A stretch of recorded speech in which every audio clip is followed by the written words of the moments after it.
Okay. Welcome to the Port Huron statement. We're going to talk today about MedJet's Flight 056. It's kind of a departure of what I'm typically doing, and it's going to begin a series of these that are going to examine official stories and their impossibility. I call this the skeleton key to the simulacrum at large, but essentially we're going to go through MedJet's Flight 056 deductively, objectively, and I'm going to prove that it's impossible for what the official story claims to be real, and so on January 31st, 2025, a Learjet 55 carrying a young pediatric patient from Shriners Hospital in Philadelphia crashed shortly after takeoff, and the official story is that weather conditions and mechanical failure caused the crash. Now, the problem with that is that the rate of descent was over 11,000 feet per minute, and that is over three times the terminal velocity of the aircraft and nearly 4 times the maximum velocity of the airframe, meaning that the plane can't possibly travel that fast unless something explodes on board. It can't possibly move that fast unless something substantial explodes on board. Nothing else. Because you can't mount an engine on it. If it goes that fast, it can only go that fast, essentially in the process of its self-destruction, because the airframe can't stay together at that speed. It can't fall that fast because the wind resistance of the shape of the aircraft prevents it. No matter how it falls, even in the most efficient way, it still has considerable drag, and it will hit a terminal velocity that's considerably lower than 11,000 feet per minute.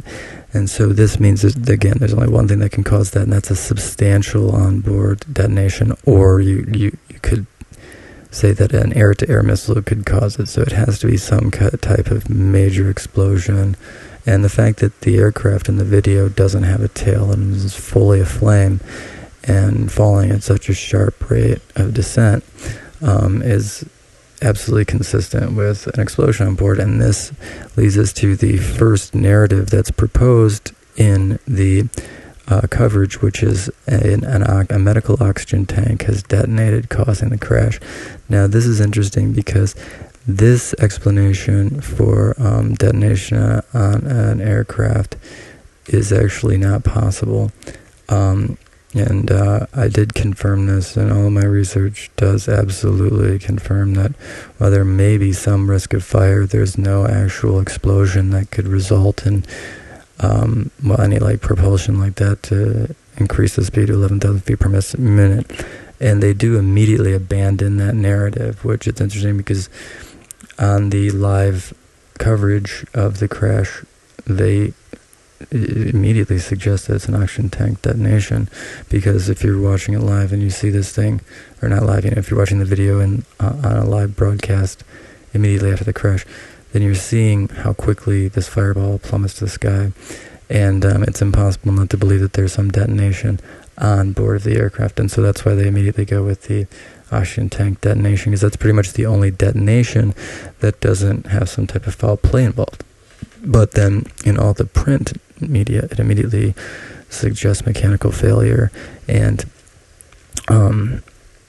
the weather conditions. Now, again, though, there is no mechanical failure or weather condition that can result in an aircraft going thousands of miles, like 1,000 miles an hour faster than it ever possibly can. Actually, it's like 2,000 miles almost. It's very, very, very much so faster than it's ever supposed to go. It's going at, tactical missile speed. It's descending as though it were shot out of the air. And there's nothing else that explains it. That's just impossible to get around that. But now we're going to go into some of the other inconsistencies. The first one is that it's a Medevac flight. Now, in the narrative, the pediatric patient, which is Valentina Guzman Murillo, she had spinal bifida, and she had a complication related to spinal bifida, and she was in Shriners Hospital in Philadelphia for 4 months receiving, extended treatment. And it had, according to the initial narrative, come to a successful conclusion. And so they had a party for her at Shriners Hospital, Philadelphia, and then she gets on the aircraft. Now the problem with that is why was it cleared for Medevac? And then, now the subsequent narrative that you see is that she wasn't actually successfully treated and was actually being rushed back to Mexico to die. And that this was like a palliative care case, but it still doesn't justify the Medevac.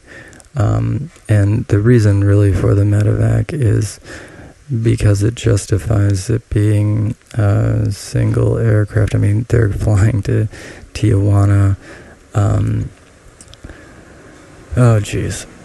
So, where do we even go with this? It's so stinking of BS. Flight designated as Medevac, but Valentina had completed 4 months of successful treatment. Hospital had a farewell celebration the same day she was going home, not to emergency care. Medevac designation provides provides operational advantages, priority clearance, reduced scrutiny, automatic sympathy, and also the fact that they're crossing the border. It enables an easier potential border cross. And again, reduced scrutiny, the fact that there's an emergency, dying kid is always the assumption. And who questions a medical emergency? But this wasn't an emergency. This was a health,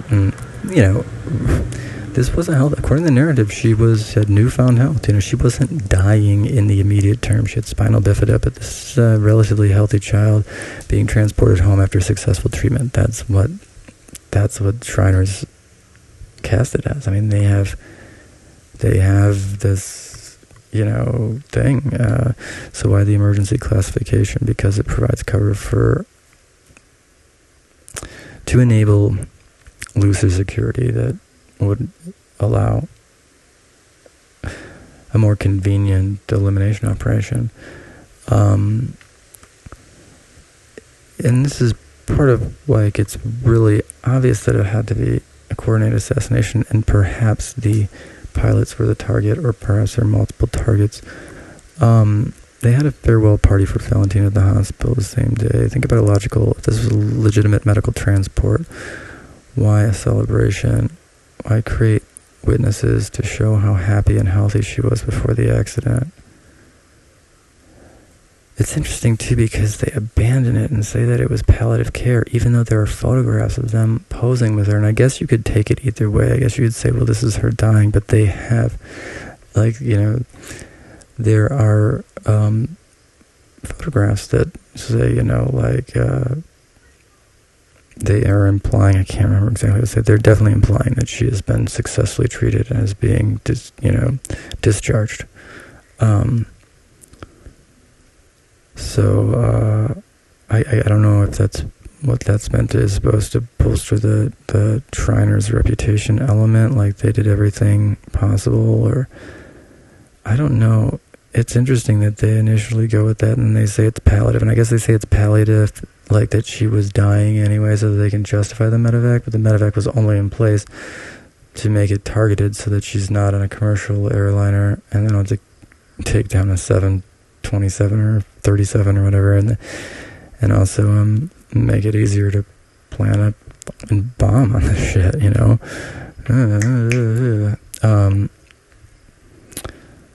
yeah.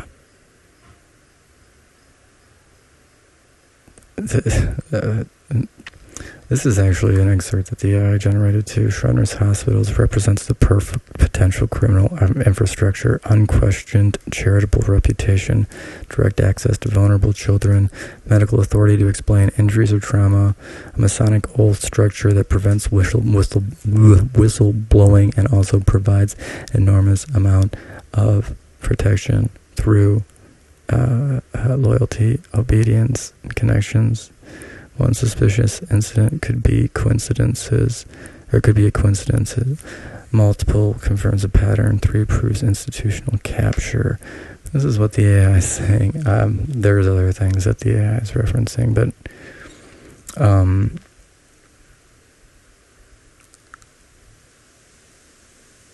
so I guess the rest of these notes go into how the AI actually will censor real information about this graduate. Like, if you use, and I've noticed too, if you use the AI answer on your phone thing for Google and you just want like a single answer, it will lie to you about this case. And so I created a bunch of I'll give you a couple answers. One, did a child die flying from? Did a child recently die flying from a Shriners hospital? And then the answer was there's no record of an aircraft explosion while transporting a child from a Shriners hospital, which is just interesting itself because that is the AI answer in full if you were to use your phone. And I don't actually ask it about the explosion. Now, and I'm just picking this one because it was the one that I'm on right now, but there are a lot of things about this. One is that I had asked about the explosion and some of these other ones, and so I guess it kind of doped the algorithm. But there's this continual pattern of denying things, and then if you look at the AI answer, a lot of times too, it'll say one thing, it'll say one thing, and then if you read on, it'll directly contradict itself.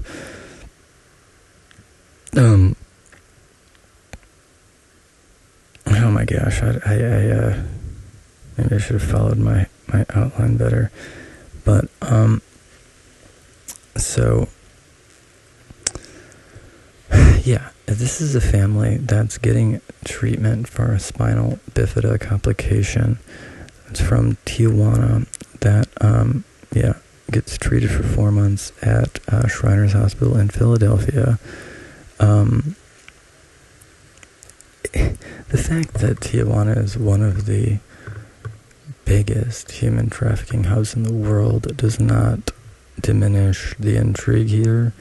And again, the fact that they being the media and the FAA and everyone involved in the investigation and the reporting have not done any good faith investigation, because anyone that knows anything about physics and aviation would know that this has to be a detonation. It can't be anything else. And the fact that they have continually refused to investigate this in good faith means that it's,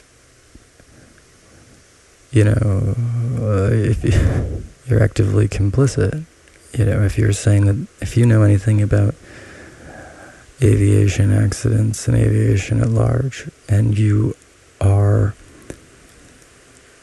presenting the conclusion this could have been caused by mechanical failure and weather conditions, you're lying to your it's impossible. I'm not doing this. Not doing as well at this as I think I should. I guess if you understand physics and gravity and propulsion, because the airframe's maximum velocity means that it can't have gone that fast through any normal propulsion method. It has to be an explosion. And anyone that knows anything would know that. And the fact that, like the AI will say, well, there's been no mid-air explosions, and blah blah blah blah. But then, then if you phrase the question right, it'll say, well, yes, that has to be a mid-flight explosion. And I guess that's what a lot of the rest of this is that the AI, which is unbiased, right, but it has imposed censors and guidelines that are directly aligned with the agenda of the people that control it. And so essentially, what happens is when it addresses certain topics, then they'll apply an external censorship guardrail, a bunch of different mechanisms. But if you can, the AI, it doesn't prefer to misrepresent information, and so its tendency is to be logical and objective with you. And so if you can avoid the censors, or if you can overcome them, you can get a pretty objective appraisal. And the fact is that, there's just no possible way for this to have gone that much faster than the airframe's maximum velocity and the terminal velocity without a detonation. And it's more than 3 times faster. That's a lot. And also, the in-cockpit recording was all failing, and in the report it says that they were inoperative for several years. Now, this is a Medevac flight. This is a contracted Medevac, Lear 55. This has to have a cockpit recorder. This isn't something that can just be casually inoperative for years. And the fact that there's no cockpit recording and no, anything, it's going up perfectly normal until 1,650 feet, and then it disappears, and there is no cockpit chatter whatsoever. Apparently they're claiming that, it's just all gone, and that's just normal. That is not normal.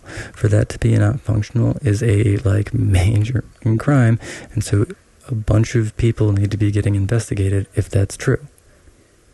The next sentence in the report should be, there's a massive investigation looking into how a Medevac jet has been able to have inoperative cockpit voice recorders for years. How did that go under the radar? Because if we're going to accept that, then if this is in good faith, then where's the investigation into these inspectors that allowed a non-functional cockpit voice recorder in a Medevac?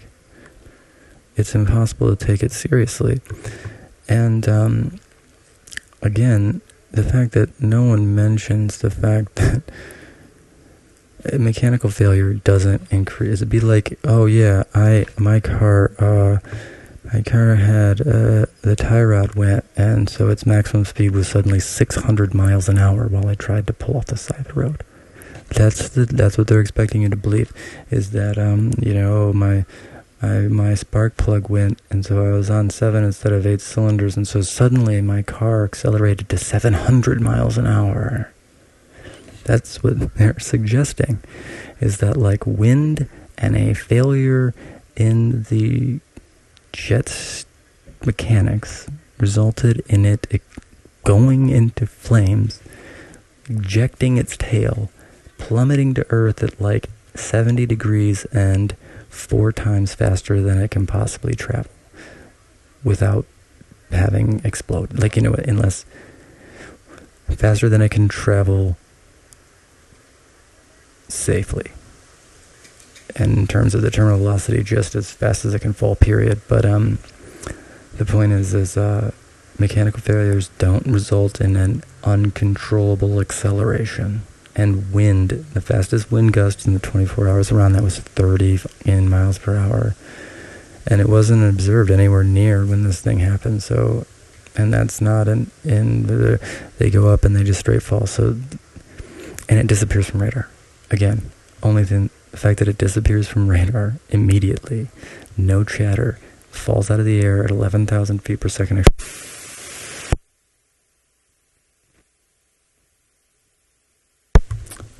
Greater than 11,000 feet per second is the official terminology. And then it's just insane. It's just absurd. All of it's just absurd. And then they try and say oxygen tank explosions. So the question really is why were they killed? Because this is an assassination. Whether it's to see if the public would accept it, and then to implement the same in the future. But there are so few aviation accidents in a year in a Learjet 55. This had to be a high value target. Let's be real. It had to be someone that could probably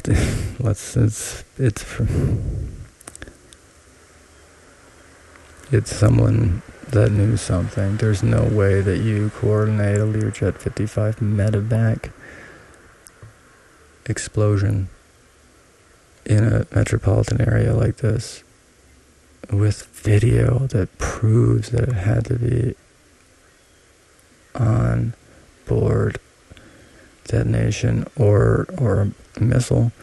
I mean, like, either way, it was an intentional assassination that's being covered up by the federal government and anyone else who's covering it, because if you're a reporter and you don't know that that's an impossible rate of descent, then you're not a real reporter. You're an asshole that's helping the government lie to people. I mean, how do you not do the most basic research on shit? And that's, too, how they're selecting people now. And you should look into Mockingbird, because it's all about how the government's been placing people in journalism. The fact that journalism's collapsed means that it's that much cheaper to place a lot more percentage-wise. But the other thing is that it's incredible, the people that, Gannett hires. They don't know anything, and they cover nothing while real things happen in the regions that they're publishing papers that fail to correlate events, seemingly intentionally ignore the biggest problems in the regions. I mean, of course, that's why they monopolized all of these local papers, and then Sinclair dominated the local news so that they could literally snuff out anything that wasn't simulacrum, meaning that anything that is inconvenient to the power structure's official narrative, like, Epstein would be still operating to this day if he wasn't selling compromat to the Israelis. I feel pretty confident of that. I mean, he was allowed to operate with impunity for how long? Even when he got caught, he wasn't actually in jail. Which leads me to another thing, is how often does that happen, let's be real, where these people are in jail, but they're not actually in jail. Because we know that it happened with Epstein. And he had already got an insane plea deal, an insane sweetheart plea deal, and then he didn't actually spend any time in jail. He just walk in, walk out. And I know this is happening a lot more than this, and I can't believe what, the number of federal employees that are now communicating with me has increased, and then the local law enforcement and other personnel in the bureaucracy has increased, and I want to encourage people. I really want to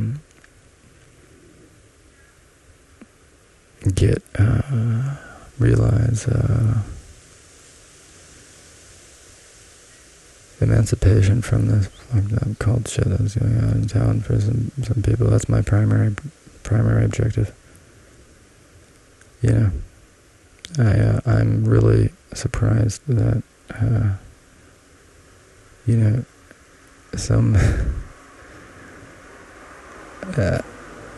I've been able to trace so much Stingray, Hailstorm, SS7 exploit. I mean, now it's explicit too. I mean, I didn't know talked with. Oh gosh, I can't. But I guess the point is that I'm going to become more and more explicit about what I know, unless and until I get to the realization of what I'm talking about, and pretty soon,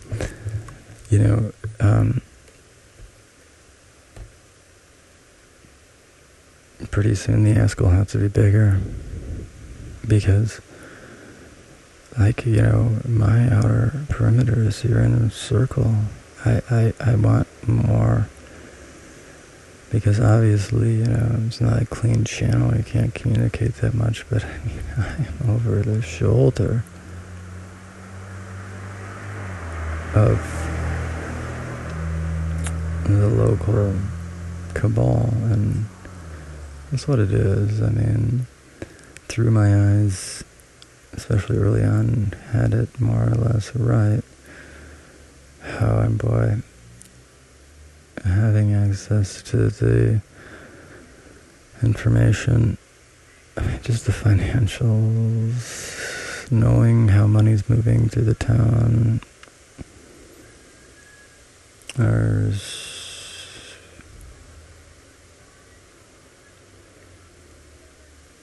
a pervasive self-destruction in Port Huron that we need to stop enabling. And the sheer number of people, and through my eyes, should be able to be immediately parlayed into change quickly. I mean, the number of people in that group is roughly equivalent to the number of people in Port Huron.